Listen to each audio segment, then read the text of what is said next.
thank you very much for being here today and sharing your expertise um, around, defining coaching and what it means in the current environment. So, would you be able to introduce yourself a little? Yeah, sure. So my name's Suzanne Henwood. I call myself a neuroscience-based coach. Even just the term coaching is a challenge to some of us who have really extended and evolved what coaching is. I use the term neuroscience-based coaching. My company is called Be Wise Coaching Academy, and it works as a wisdom focus, integrated across multiple modalities, systemic in its approach, and embodied. So even just understanding what those words wise are gives you a little bit of sense of who I am and what I do. I'm a coach, I'm a supervisor, and I'm a trainer. I use Be Wise in a number of different contexts. For many people, they'd probably hear me through the stress and anxiety frame. I work with a lot of people who are just doing life tough and have tried other ways to resolve it and are not getting anywhere. Globally, I teach other coaches to work with that same frame and to just challenge and rethink what coaching is and how they could be even more effective, dare I say. And so I attended your webinar or talk the other week, and you talked about the differences, how people define coaching versus mentoring and all that kind of stuff. Would you like to talk to the difference between coaching and mentoring and basically a quick summary on that one? Yeah, it's really interesting, isn't it? Because as humans, we often come from a black and white perspective and we're looking for what's the difference? How do we define them? How do we put them in different boxes? The reality is there's lots of overlap and there's lots of connection between some of these terms. So, coaching, depending which definition you use, and there are very different definitions, and depending which context you work within, can be quite linear, head based, specific, always goals focused, always future focused. So that's in my mind, quite a restrictive view of what coaching is, but it is a relatively common definition. Mentoring is, again, if you're going to put it in a box, is more about working with someone in a skill base that you have expertise in. And so you are mentoring them largely around a skill or a competency base. Having said that, if you start to mentor coaches, of course, that blurs the edges of what mentoring is completely. Supervision does sit a little bit separately, although if you're within a supervision session with someone, you might overlap into some mentoring or into some coaching. But supervision is giving professionals the chance to review and reflect on their practice, to be self-aware of how it might be impacting on them, how they might be bringing their things into a session. So it's a little bit more separate. And then the other big one for me in the sort of coaching that I do is therapy. And a lot of old traditional models, definitions around therapy and coaching would have a very clear black line between the two. You're either in one or you're other. But as we move into sort of field I do, stress and anxiety, deep belief change, any of the health coaching work, to some extent, the sports coaching work will drift into that as well at some level. I see it more now that if there's a Venn diagram, there's this area in the middle that can be covered by either or both. And it does put a huge responsibility on coaches about keeping safe, keeping their clients safe, and being really clear where their line is that they won't go beyond, that they would refer on to. So I don't know if it's not necessarily giving you a definition of each, but I think there are several terms. Counseling is another one. I think there's huge overlap with counseling and coaching within some styles of those. So some modalities loan themselves to work across those boundaries, which does blur the edges and creates both a challenge and an opportunity. How would, say, if we're looking from the consumer's perspective, or would what questions would you suggest they ask when they're trying to think about who they need to work with? That is such a great question because it is different for every client. And it is about what does that client need and what does that client want and at what level are they prepared to work. So I guess if I was a client these days, one, I would be having a one-on-one conversation with whoever that person is, whether it's therapist, counselor, coach, mentor, because we know that the relationship between the two is a core part of effectiveness across all of those. So I'd want to have a conversation with them. I'd want to know that as I spoke to them, they were listening to me, that they were hearing my needs, that they weren't, sometimes we listen to respond and sometimes we listen to understand. And I think the risk is some coaches will be sat there thinking, I'm a whatever, let me think of a potato. I don't want to put a name on it because I don't want, this is not about dissing any particular model, but let's say there was such a thing called Harry coaching, right? And they're sitting there with this model of Harry coaching and the client says, oh, I've got a few problems at work or a relationship or whatever it is. And I'm sitting there with my little process of Harry going through, already interpreting what they're telling against that model and trying to fit them into that box. So as a client, I want to know that someone is listening to me, meeting me where I'm at. So that would be one piece of advice I would give anybody looking for any of those roles, is to feel into how were you listened to, how were you responded to, were you given permission to feel what's right for you, or were you told whether or not that person would be suitable for you? So for me, it's a much more collaborative partnership approach. And where there's some clear, what do you need to know working with them? What will they not do and what will they do and how will they manage that? I'm very clear as a coach under the coaching umbrella that when somebody works with me, I'm not doing the work for them. I'm very unlikely to be able to give them, now officially in coaching, you don't give any advice, but when you're working with someone about managing stress, it may be wholly appropriate that I give advice that they might like to consider this breathing technique, or they might like to consider this vagus nerve technique. So yeah, really having a good adult partnership conversation with who you think you're going to go to, and does it feel right? And will they allow you to come for a session to check that out before you commit to a long-term package of cost? So I offer packages, but I always say, come for the first one. See if it works for you. See if you think this is going to be a great trusting relationship. And if it is, we'll move into the package, and that first one will be part of the package, which makes it cheaper. If not, you have it as a single session and you walk away with no questions, So yeah, questions around that. Also, what are they trained in?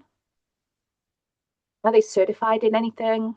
Are they covered by any professional body? Is there a code of conduct? If there was an issue, is there someone you can go to beyond them?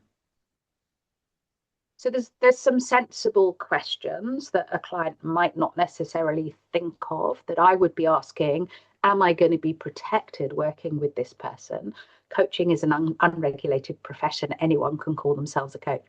So yeah, I'd want to know what they're qualified in, and whose banner they sit under, and who could I go to if I had a problem with you individually? Who else would hear that complaint? That would be some of the things I'd be asking. So how does the coach's choice to lean more towards mentoring or coaching impact the boundaries and expectations they set with their clients? think it's about that clarity with your client, where you sit, how you offer your services, and allowing the client to decide whether or not that's what they want. And to be fair, sometimes that changes over a relationship.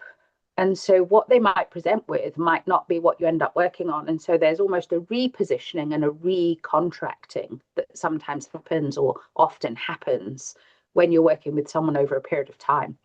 So I think it's about the coach or counselor or therapist or whatever they are being really clear on their own boundaries and yeah, having a, what's the right word? A really good awareness of when they approach that boundary. And then deciding with the client whether or not they're going to risk crossing that boundary and do we need to involve somebody else at this point? Or do we acknowledge we're near that boundary, but then we stay within it? I think that that's the professional's responsibility to do that, because in a session, I wouldn't expect a client to be able to track to that depth or level. You're the professional, so you need to lead while also having that feedback loop as well, and Yeah. listening to what they're saying. Yeah. And keeping safety constantly in line. And of course, we know people have long histories before they meet with us, and might show up in the session. You can't avoid that. You wouldn't want to avoid that. So it's recognizing when you're drifting into that arena, whether you're even going to go there and ask a follow-up question at all, or whether you're going to bring their attention to it to take somewhere else. How can you keep them safe in that moment if they've just been triggered and they've got very dysregulated because of something they've thought of? Do you have the skills to get them back to safe ground in order to safely refer them on? So yeah, it's definitely a skill set. It's not just a conversation. I think some people don't understand professionalism of coaching. It is way Yeah, more than just having a conversation and saying, "Oh, have you tried this?" Or, "Oh, I know someone else that," that is just not what coaching is at all. Um, I've I've noticed online that yeah, there does seem to be this very kind of this variety between people that are new to coaching and yeah, that definition. And you're quite unique in the sense that you've got this neuroscience background. How has that changed what it means to be effective coach in 2026 for you? yeah, enormously, absolutely enormously. And I think it has taken me into that grey area between therapy and coaching. So I will work with neurology, I will work with physiology, I will work with breathing, I work with polyvagal theory. Um, and I guess what it's done for me is over the last 5 to 10 years, is it's meant I have had to upskill. So as I move into that area, I become of where the boundary sits and I make a decision whether or not I could just extend that boundary slightly by taking another qualification on, or whether or not I choose not to go there. And there's some areas I have chosen not to go into at all. I'm very clear. And there's others that in working with GPs, when they refer people to me, I've deliberately gone and got additional qualifications to be able to be more confident to take that sort of referral on. One example is, kind of the mild depression. So I wouldn't take on a high end clinical depression, but someone who has low mood, someone who is still fully functional, someone who's struggling to get back to joy and thrive at work or whatever, then yeah, I certainly have taken on some extra skills to be able to move into that space, which is way beyond standard coaching. So I guess that ties back to that boundary setting that you mentioned, that knowing your boundaries, where it's safe to go and where you need to refer on. Yeah. And I think that is a huge responsibility for coaches in this space, because there is no pathway to follow, really, in as much as there's someone who is very far ahead of you that will go, right, this is the boundary, this is the line, this is the measure. But you're kind of creating that as you walk that pathway. So having healthy conversations with some medical colleagues, having healthy conversations with mental health colleagues, being in close supervision. As I say, the training is part of that.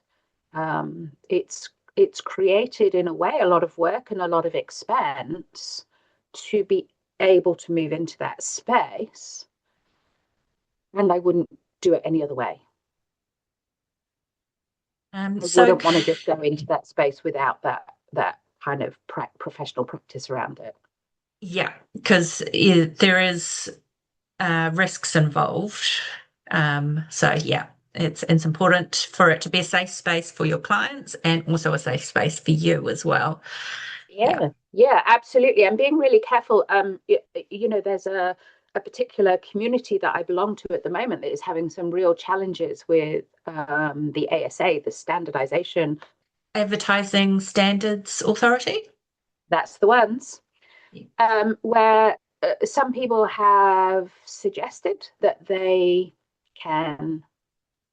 I don't, let's come up with a list of words that may or may not be the ones they've used: heal, cure, uh, reduce, and they're being challenged. And there is somebody clearly going through websites of anyone in that field in New Zealand, challenging and making formal complaints about claims. So we do have to be really careful. And even with something like stress and anxiety, you can make no guarantees. And I think that's what brings it back into the coaching frame is I can give you some tools. I can support you. I can hold that safe space for you. I cannot guarantee an outcome because it all depends on what you do with it outside of the sessions and where your system is at. And it is a system. So we could be working on, let's say, breath work to regulate the nervous system, but there might be some massive attachment issue or trauma or sexual abuse that is also sat there that is impacting on that may not have even come up in conversation in the sessions. So is there ways you can keep yourself safe? Like, is there people that you can talk to? Is that through the supervision? That Yeah, so I have, I belong to 3 different supervision groups for different contexts. So I have a trauma group and I have an NLP group, which is one of the main modalities I use. I also belong to ANSCAL, which is Australia New Zealand Coaching Alliance, which gives that, it's not a professional body, but as close to a professional body as we have in New Zealand, that provides guidelines, it provides standards on supervision, on continuing education, on the standard of coaching that you're working at, and offers a range of different levels. I sit at master coach level. So I think there are certainly ways that you can, as much as possible, protect yourself, that if there was ever an issue, you can show what you've done that hopefully would protect you, that anything that had happened wasn't a neglect, wasn't an incompetence. You are working at a professional level. I also have professional indemnity and public liability insurance, which again, not all coaches do. So I'd be asking those sorts of questions, back to the question from earlier, that gives me an indication: am I working with a professional coach that's taking this seriously? Or am I working with someone who, let's push it to the extreme, has done a $7 weekend Udemy course and is now calling themselves a coach and really doesn't have any idea of what they're stepping into, or even having those conversations about safety? and that's really risky for both sides. Yeah. It is. It is. The other, if we push to the other extreme, and I had this conversation with a very experienced coach yesterday who I'm supervising, and we were talking about regulation of coaching and should it be regulated. And while I can see an argument for it, my hesitation is, as soon as you try and put a boundary in a box around it, there's a risk it becomes restrictive to the old style of coaching that is only head-based, only linear, only goals-focused, which just does not represent what coaching is actually doing in practice. So it's why I choose not to belong to some of the coaching organizations, because I cannot be authentically me doing what I'm doing and be part of them. So I could pretend, and I have heard some coaches say that they get the stamp of approval by these bodies by saying they do this, and then when they've got it, they go and do what they do. And I'm like, that to me is not authentic. There's no integrity in that. So I choose not to belong to those bodies that have that old restrictive boundary. But yeah, I think it does raise questions about how do you put standards in place for those coaches that are moving outside the boundaries, and what protection is available for people using those services. And you've talked about uh, goal setting. That's the kind of a particular model that's been popular, but how would you approach that? Yeah, so I don't, controversially, as a coach, I do not work on setting goals as such. I use the word trajectory more than goal. And there's a few reasons for that. One, the sort of client that I see, when they come to me, they have no idea what they want. They're not in a great space and they know what they don't want, but they do not know what goal they want at that point. And even if I set and pushed that line of thinking, it would be set from a dysregulated nervous system.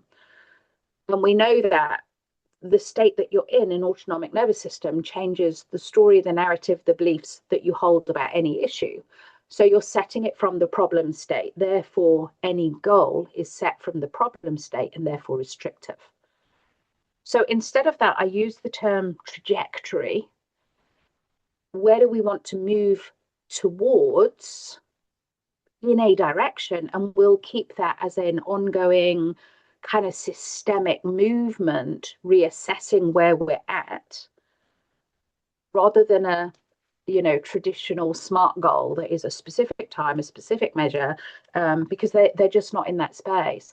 And also, the other thing is we're living in an incredibly complex world and fast changing world. And so goals, strategies, almost as soon as they're on the paper, the world around you and the environment's changed. And so we need to edit and change the goal or the strategy.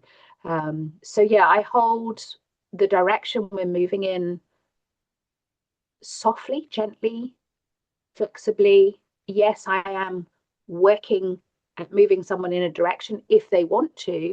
And even saying that, some of the clients I work with, if they're working very much in that kind of spiritual purpose space, we're possibly not even working in moving in a direction. We're moving in a awareness and understanding, self-awareness and understanding place that deeply explores who they are or who they want to be. So it hasn't even got that directional component to it. So I find myself, it's really important to make sure that your messaging is really clear across all the channels. So it builds trust, from my perspective and experience.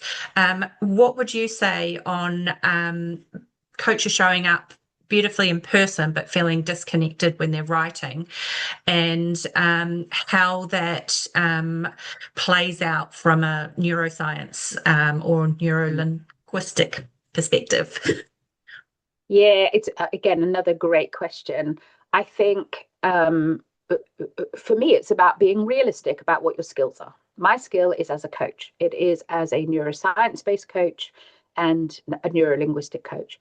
My skill is not in writing, script, text, website, social media. So for me, I would get alongside somebody who does that has an understanding of where I'm coming from and can help me put that into, a clear, plain English, accessible, realistic, honest version. I don't have the time to go and learn all those skills. And I don't want to go and learn all those skills. If I'm going to go and do any more PD, I'm going to go and do it in a coaching frame. So yeah, wouldn't it make way more sense to work with someone like yourself who can say, hey, I've looked at your website, I'm not clear what this bit means, or hey, I know because I've came to that webinar, you do this and you don't even mention that on your website. Someone who can have that outside objective view and the expertise to write the prose that will be honest and also engaging and attracting new clients in. That is a skill set in its own right. Agreed. Absolutely. I thought you might agree with that. Yeah. So when a practitioner finally owns their unique style, how would you say that their confidence and their kind of owning that attracts clients? Or what kind of impact do you see? Yeah, again, beautiful example just this morning. Someone who did my Be Wise advanced coaching course in the last cohort, um, who is very, very unlike me in many, many ways in terms of her approach. And like me, she doesn't sit in a box. She sits in a different space to me, but not inside that coaching box. And throughout the course, I challenge people to look at their definitions, look at their philosophy, find their own identity and beliefs. And I heard her on a little social media video this morning, just a quick 2 minutes, and heard some of the words from the course coming through. She'd applied them to her field and she just shone. Like she just shone. And you could feel it. So it wasn't even as much as what she said. You just knew she was being completely authentic. She had complete integrity. She was saying who she was. She was saying, if this style that is me works for you, then get in touch. She was really clear who she was, what she was offering. And yeah, if you were listening to that and that wasn't what you wanted, you would know and you wouldn't go and approach them. And I think that's real good, genuine advertising where you're so clear who you are and what you do, who you can help, that you can put that out and people will hear it, believe it, feel it, and know whether or not it resonates with them. Yeah, absolutely. And that builds trust. They can see that you are someone that they can trust their emotional well-being and their finances with the yeah. And Um, time, right? It costs a lot of time to engage with a coach. Let's say one of my packages is 12 sessions. Each of those sessions is anything up to 90 minutes. That's a significant amount of time over a period of months. And I can guarantee you, after every session, I will be leaving you with some thoughts, reflections, activities, things to go and try, and so we can re-talk about them. So it's not even just 12 times 90 minutes, it's probably, another good 2 or so hours every week. So coaching it's not something to take on lightly, really. It is a commitment. Um, and you get in commitment in what you put yourself. in, or you get out what you put in. Yeah. Yeah, absolutely, absolutely. And being able to have that critical reflective ability, because not everything you try will work, and to be able to come back and say, hey, I tried this, but didn't get that response. Great. That's still a learning opportunity. It's not a problem. And so framing that all with people about what it is they're taking on. I very much dissuade people from coming for one-off sessions with me. It's just not my style. I was rereading my website this morning in the light of what's happening with the advertising, just to make sure I hadn't said anything inappropriate. And I smiled at one point. I think my website says something like, if you want a magic bullet or a quick fix, I'm not the coach for you. Because I'm not going to pretend that I can change a whole system, a complex adaptive system, in one session. Absolutely. And yeah, I've never been a believer of the magic bullet. Marketing is a long game, and there's lots of different pieces at play. So And just when you get one put in place, that it shuffles another bit that you weren't even working on. So Exactly.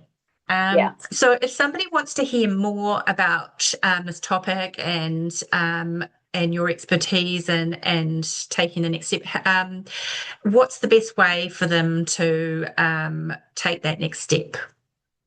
Yeah, so probably the easiest way to find me is through the website, suzannehenwood.com. And from there, it'll give you a bit of an overview of, the various things that I do, from the coaching, from the training, the supervision. It also gives you an idea who I am, because you'll feel into that as you read that. I'm also on LinkedIn as Suzanne Henwood. I'm also on Facebook as BY's Coaching Academy.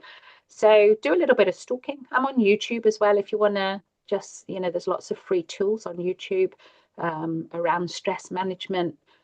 For some people, they like to try out a few things before they come to me. So yeah, there's 101, literally 101 stress tips, 2 to 3 minute tips, that you can go and just listen to those, have a try, see if it's the sort of neurology, physiological type coaching that you're interested in. Awesome.